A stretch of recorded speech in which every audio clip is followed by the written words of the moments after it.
up? Welcome back to the channel. Now, over the last few weeks, over the last few months, over the last few years, action cameras have been blowing up. Insta360's released the Insta360 One RS. GoPro's released the GoPro Hero 10. There's the GoPro Hero 9. There's the GoPro Max. DJI came out with the DJI Action 2, which is a camera that I've had for the last 3 months. Now, overall, I bought this camera because my GoPro 9 died and it was pretty much cheaper and it's also really different and I wanted to test out another camera, so I did pick it up when I was out at sea. And a lot of the episodes that I've shot with this camera have turned out to look really good because this camera is definitely one of the best action cameras that you can get. It's really important to understand how to use your camera if you want to get the best possible image out of it. And today I'm going to be running through a couple of settings, a couple of tips and tricks when you use the DJI Action 2 as your main camera for vlogging or creating YouTube videos. I'm going to help you out with these essential tips that will help you use this camera in a more efficient way and get the best possible results out of this. So the DJI Action 2 is a modular camera, which basically means you get different parts with it. There's the main camera module and you get these additional mods. The one that I have is the dual screen mod, which can basically stick together and can be used as a vlogging setup. So overall, it's a pretty great camera, but if you're somebody who's picked up the Action 2 and you think this is the only way you can use it, that's not true. You can actually use just the main camera module if you're starting to film on this little guy. You don't need the extra mod. The Action 2 actually has internal storage built into it and the entire camera can be used just like this. As a matter of fact, you have to keep in mind when you attach a mod to the Action 2, the Action 2 is no more waterproof. So that's something that you really want to keep in mind if you're filming with this camera underwater. You want to take this off, you want to use only this piece and you can use it the exact same way that you would use it connected to the mod. Considering these cameras are so small, but they give you the ability to shoot in 4K 60 frames per second and 4K 120 frames per second, there is a possibility where these tiny little action cameras may overheat. Now this is something we have seen on the GoPro Hero 10 Black and we also see it on the DJI Action 2 considering it's even smaller, but there is something you can do about this to get a little bit more extra filming time. This camera comes with an auto temperature cutoff setting, which basically means when the camera gets too hot, it's going to cut off in order to prevent the camera from melting or getting damage on the internals due to the extra heat. When you originally get it out of the box, it's going to come with the low setting, but if you go into your settings menu and you go down to the auto stop temperature control, you can actually change it to high, which is going to give you a little bit more filming time. So when you're using higher frame rates, even though the camera is getting hot, don't worry, this will still cut off your camera at a particular temperature and it's still going to protect your camera. It's just going to give you a little bit more flexibility and a little bit more runtime even if the camera is going hot. And one of the special aspects about this camera is the fact that it has 2 screens if you buy the dual screen mod, which I think is absolutely bonkers because you have one screen where you can frame up your shot, which is when you're vlogging, and you have another screen where you can just dial in your settings, which is the back screen. And I think overall this gives you a lot of flexibility. You can use this as an action camera and a YouTube or standard vlogging camera. But something that you can do similar to the GoPro is adjust the display that you have. I normally have the 16:9 aspect ratio so I can frame up my shot, and I normally like that, the extremely widescreen display, so I can see whatever's in the frame. But a lot of times when I'm shooting B-roll at 4K 120 or 4K 60 frames per second, I want to see the details that I'm capturing, and it gets a little hard on such a tiny screen when you have the wide angle display on. So all you gotta do is go into your settings and adjust the display of your screen. You wanna swipe down from the top of your menu, go to the screen, and you're gonna see full screen mode is now on. Now when I go back, you're gonna see it is a lot more zoomed in and it's gonna show a lot more detail. Now the drawback of this is that you can't see everything that's in the frame when you're filming on this camera, but you do get to see the details because it's a little bit more zoomed in. So when you're shooting B-roll, adjust your screen so that you can see more details on this camera. When you're just vlogging outdoors and you want to see whatever's coming into your frame, use the widescreen display, and that's truly amazing. Now another great feature on this camera is Snapshot, where if your camera is switched off, all you gotta do is hit the top button, hold it for 3 seconds, and the camera is gonna turn on and start recording. It's normally set to record videos and that's the default setting, but the special feature about Snapshot is the fact that you can customize it. This is very similar to what you have on the GoPro. It's similar to quick capture, but in the GoPros you can basically turn it on or turn it off and you can choose between video and time lapse. On the DJI Action 2, you can actually swipe down from your menu, go into your settings, go into the Snapshot settings, and when you're there you can choose between a hyperlapse, a photograph, or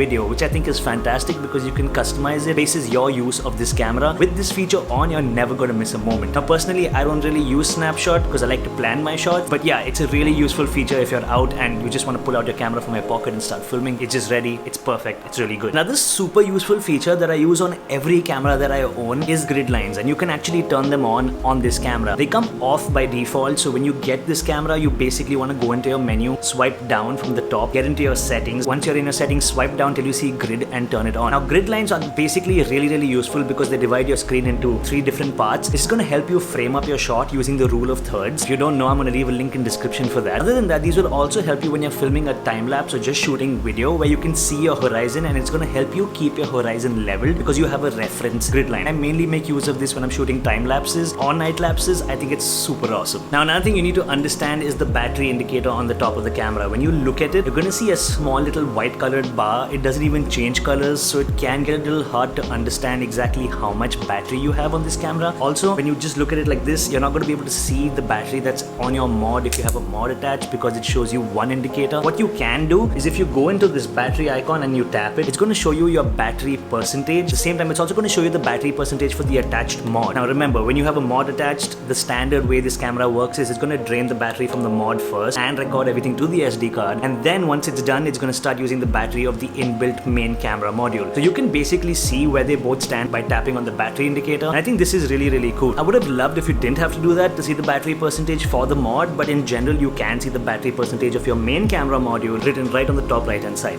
Now it's really important for you to understand the storage in this camera and how you can sort out and organize your clips. The DJI Action 2 is modular, which basically means you can use this just like this, like I mentioned before. This comes with 32 gigabytes of storage, and there are times when you're going to be out, you're going to just pick this little tiny piece up, put it on your chest, put it in your mouth, put it on your head, and film a large amount of POV stuff because of how tiny and easy it is. Now, a lot of times you have your clips stored on this, and 32 gigabytes isn't a lot of storage. You're going to need to transfer out the footage from here to get more space so that you can film a lot more. The easiest way, in my opinion, is to attach a mod to your main action module, because the mod has the provision of adding an SD card to it. Now, when you have an SD card attached, you can basically store everything onto the SD card. You can also choose what kind of storage that you want to use as your primary storage. So if I turn on the camera and I swipe down from the top, I have storage icon where if I click on it, you can see my primary storage is stored as my SD card. Also, if you've spent the entire day outside filming on this little guy and you want to free up a little bit more space, it's always convenient to carry the mod. Connect your mod to your main camera module. This is not only going to be useful for storage, but it's also going to start charging the main camera module, getting it ready for your next shoot. And you have this option inside your memory settings. If you click on it, you have export to SD card, where instantly all the footage that you've captured on the single main camera module is going to transfer to your SD card, freeing up space on this. While this transfer takes place, your main camera module is also getting charged from the mod, and within 5 minutes you're ready to film yet again with 32 gigabytes and improved battery life on your main camera module. Understanding media playback is really important too. Suppose you've just taken a clip on your camera and you've filmed something. Once you stop recording it, you have this little playback icon on the left hand side of your display. It's going to default to show you the last video or the last photo or the last time lapse that you've played. If you hit the grid icon on the top left hand side, you're going to see your entire library, everything that you've filmed in one little place. It's going to be in the form of tiny grids like you can see over here. It's going to default to the SD card if you have your mod attached, but if you want to see what's on your internal storage, all you got to do is tap that SD card on top, which was SD7 in my case, and you can choose between your SD card and your internal storage, and you can decide what you want to preview, which files you want to preview, whether the ones on your SD card or the ones on your internal storage. And I think that's really cool because you have 2 ways of storing your content on this camera, and while you can transfer the content to the SD card, maybe times that you don't want to because of segregation, and at that point DJI does give you the option to check the storage, play back the videos and photos and time lapses which are located on either of the storage devices. DJI is said to have improved the microphones and the speakers on this camera, and I think they have. When you go into the playback menu and you want to hear the audio that you have captured in a particular video, you can actually do that by typing on the sound icon on the top right hand side. So you're basically going to be able to play back the video with audio like it is right now. As long as you can hear your voice clearly coming out of these tiny speakers, it's going to be fine when you transfer the footage to your computer, and it's more or less going to be the best audio that you can get out of this device. So it's a really easy, quick way to monitor whether the audio captured properly by this tiny action camera.